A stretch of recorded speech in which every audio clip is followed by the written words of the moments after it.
What's up everyone, here is AhkTaar and welcome back on my YouTube channel. In this video I'm gonna show you how broken is Nikolas Exclusive 3 in comparison with Nikolas Exclusive 1, which is already pretty nice because thanks to his buff speed on his second skill. But yeah, so first of all, the first video I'm gonna show you here, I'm gonna use Nikolas Exclusive 1 without any aura, so you are gonna see that. So in this video I'm gonna show you the impact of a combat Vanguard aura also on your Nikolas, so you can see the difference. So here, this is the guild boss number 6. And after that, I'm gonna show you a Nikolas in other content, such as the Faction Abyss and also against the Marius 30, because if you watch my previous video, you've seen that I was struggling to beat Marius 30. So here I would say that the damage are correct. 20 million damage for now in 4 turns. So if I accelerate the video just a bit here, you are gonna see that, okay, in my team here, my Zonja is taking more, the same amount of debuffs as my Lukia. So both of them are gonna struggle and be killed really fast normally, if I'm not mistaken. So if I accelerate the video just a bit, look at that. Here, I have 5 debuffs on her, so she doesn't have a lot of HP at the moment. 78 million damage on the boss, turn number 9. The boss is gonna hit me. My Lukia doesn't have the consolidation or etc, so he is gonna kill me without a crit. Here she's dead. And look at the damage of my Lukia per bleed, 322k per bleed, which is pretty interesting, and my HP burning damage, but I had 3 layers of HP debuff on my Zonja, so it's not really awesome. So here the fight continues, and now my Zonja is gonna die soon. He is dead. So over turn 12, I lost my 2 DPS, 92 million damage. I reached 94, 95 because my support could survive until the end. So this is the final result without the Combat Vanguard aura on Nikolas. Now let me show you a second video, and this time I'm gonna have the Combat Vanguard on him and still Exclusive 1. This is Combat Vanguard with 1 star, so he provide 20% more damage taken by the boss, and so now he's taking a lot of damage. But still, it's only Nikolas without Exclusive. Without Exclusive 3, I mean, because the third one is broken, completely broken.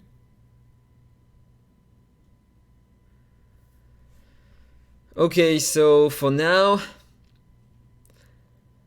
the boss is taking almost the same amount of damage as before.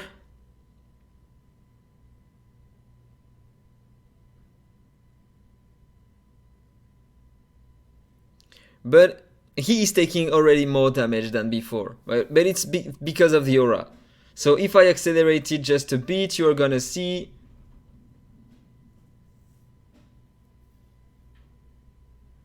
So now with the aura, the boss is taking 787k per HP burning, 355k per bleed. So it's a big increase thanks to the aura, pretty nice. And now the same thing is gonna happen. My Lukia is gonna die. She's dead. But I'm close to the 100 millions before she dies. And that's because of the increase in damage coming from the legendary aura on my Nikolas. So now Zonja is also gonna die. Let me accelerate it. So he's dead, as you can see, turn 12, the same turn as before. Can we see that? Yeah, beginning of turn 12. So here, one-shotted by the second skill. Yeah, took a crit. So final result, a bit more than before. 109 million thanks to only the legendary aura on my Nikolas, because my 2 DPS died at the same moment. So now let me show you with Nikolas Exclusive 3. So after this video, I don't want her to hear anybody saying that Nikolas Escudi 3 is not a game changer or is not broken, because you're gonna see the difference here just with that. First of all, his passive is gonna increase even more the damage of my DPS when he is Escudi 3. Also, he can heal my allies using his ultimate thanks to the third exclusive, and thanks also to the third exclusive, my allies have a 1-up here. If they die, they are gonna stay alive and lose the apple. So this is what is gonna happen. They deal way more damage than before. I mean, look at that. Already 332k per bleed and 826k per HP burning. So as always, my Hezenja is taking the first layers of debuff here, and then my Lukia is gonna take the rest. Normally.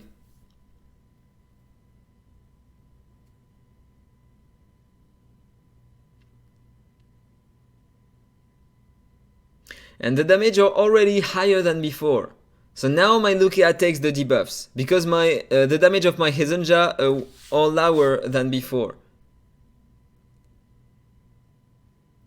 Perfect, she's gonna get the core, get an extra turn on the next turn, and so her damage are gonna increase.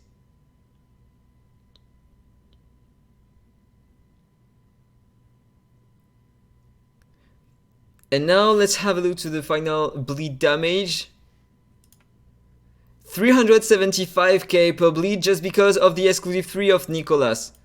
So it's 20k more per bleed than before Nikolas exclusive 3. And the HP burning, I mean, I have 3 layers of debuffs here and I'm still doing that.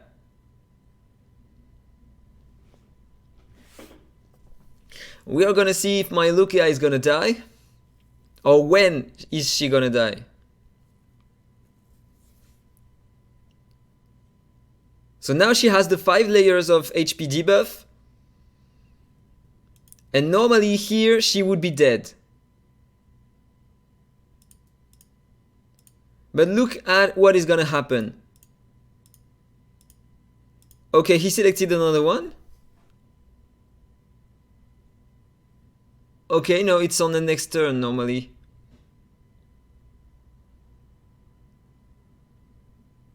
Yeah, okay, for now she is still alive. I mean, she still have the apple.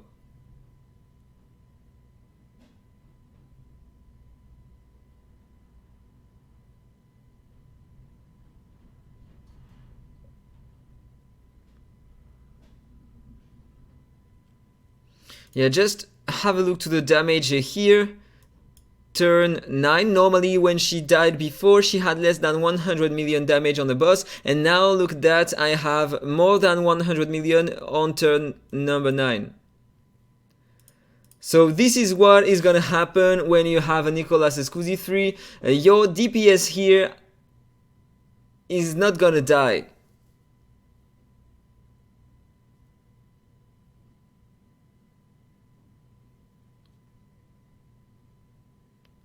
Look at that. Look at that. Did you see?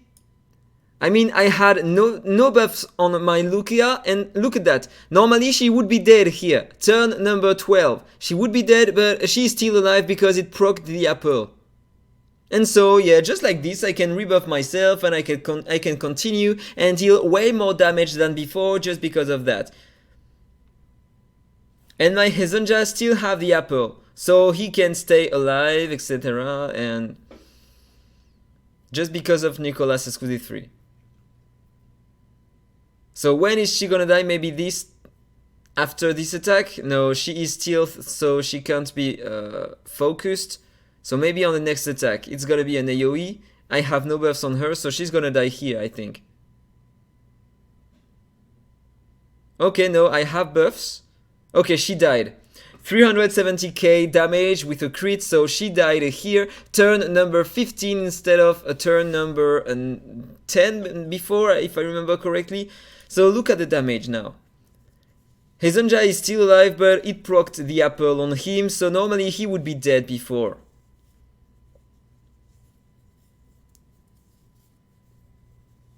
And personally, I find that he's still doing great in terms of damage, even with full debuffs on him. So, look at the result. Just because of Nikolas Exclusive 3, 183 million in damage here.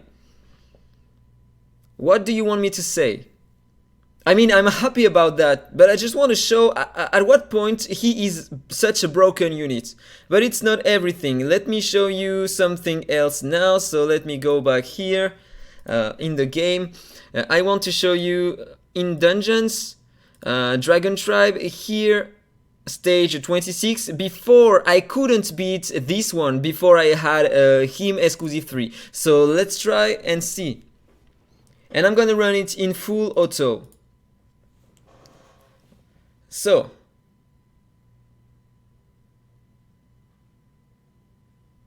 first wave is over, second wave here, everybody is stealth, enemies are frozen, only one is frozen.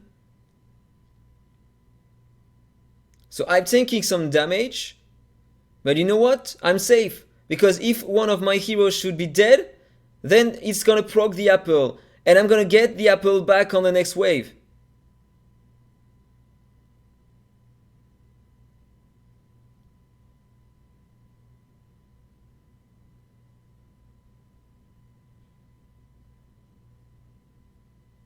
And the wave is over.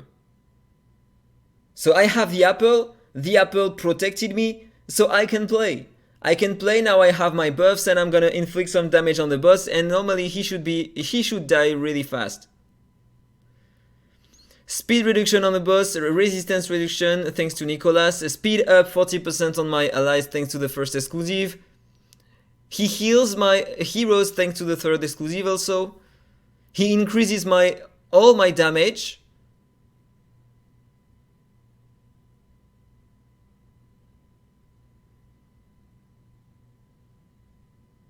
And look at that, the boss is dying super fast. It's just insane in comparison with other factions. First health bar down.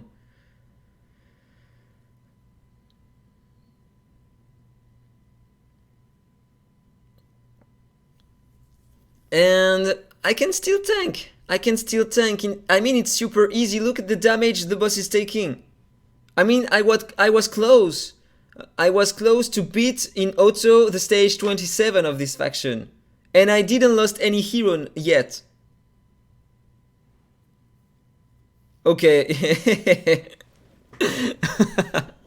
Okay, so this time apparently it's not working 100% with that, but you just see it's broken using him. So if I retry, it's gonna work, etc. So I had a bad luck at the end. But it's not everything, because look at that. Now, in my last video, I was asking, do you think that I can, what hero could I put in this team in order to beat this stage with 100%? So I just have exclusives on Nikolas now, and look at that.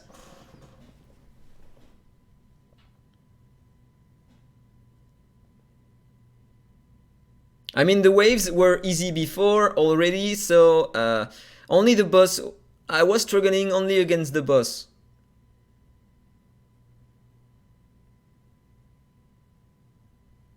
Okay, boss wave, let's have a look.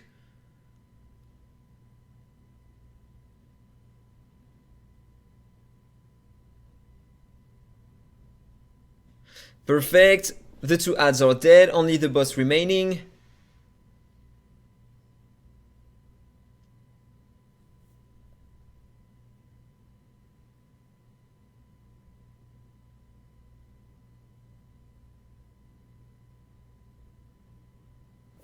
Okay, perfect.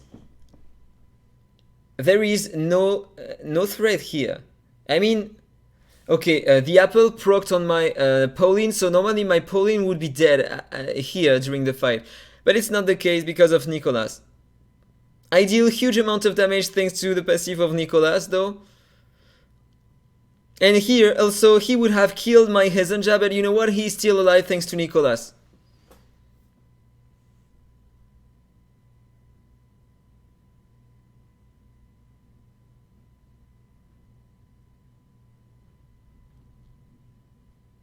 %100% chance, no hero dead, and this is super easy then. Oh! Oh! Oh, such a good piece of gear! Insane! That's insane! Okay, so last content, the Elemental City. Why this hero is such a broken unit here? So I'm not gonna use this one maybe. Yeah, because I want to show you something specific. I could beat this stage with this team here. 3 DPS Nikolas, because if you normally you would die, but it's not the case. It's not the case. So I want to use something different. I'm gonna use this only. This and 1 DPS. Where is my Hezonja? Imagine you want to clear waves. You just have to use this kind of stuff. I don't want to kill them too fast. Now, I just want to show the second exclusive. Because the second exclusive is broken for the PvE. And for PvP also. Look at that. You freeze enemies. Okay, they resisted. So let me increase the turn meter of my caster so I can freeze them before my Nikolas play. They are frozen, okay? But look at that. Now they have speed reduction 40%. They are frozen for 2 turns. I'm just gonna use only basic attacks.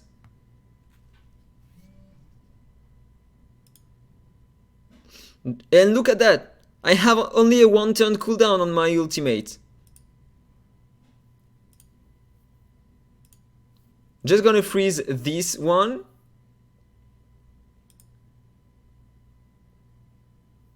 Perfect. Now if I want, I can freeze them again. But I'm not gonna do it because I want to do that before.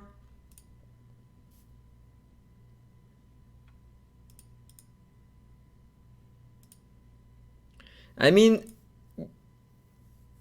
you have not a lot of difficulty using this kind of team though. You just come here, you freeze, you freeze, you freeze, you freeze, and you are safe. And against bosses, it's the best hero to have. He protects your team, he lowers the speed, increase your speed, heal you, protect you with a shield, lower the resistance. He does the job everywhere. So, in my future contents, I'm not gonna show some teams using him, just only on PvP, because yeah, he's a broken unit and I want to win my guild wars, so I'm gonna use him. Also on PvP content such as the classic arena and the advanced arena, but in classic arena, maybe I'm gonna try to different kind of teams in order to show you what you can try to do without Nikolas Exclusive 3, because yeah, it's overpowered. It's overpowered in my opinion. So tell me what do you think about that in a comment below. If you enjoyed the video, please like, comment and subscribe, and then see you in the next one. Bye bye. Infinite Magicraid. Play to slay.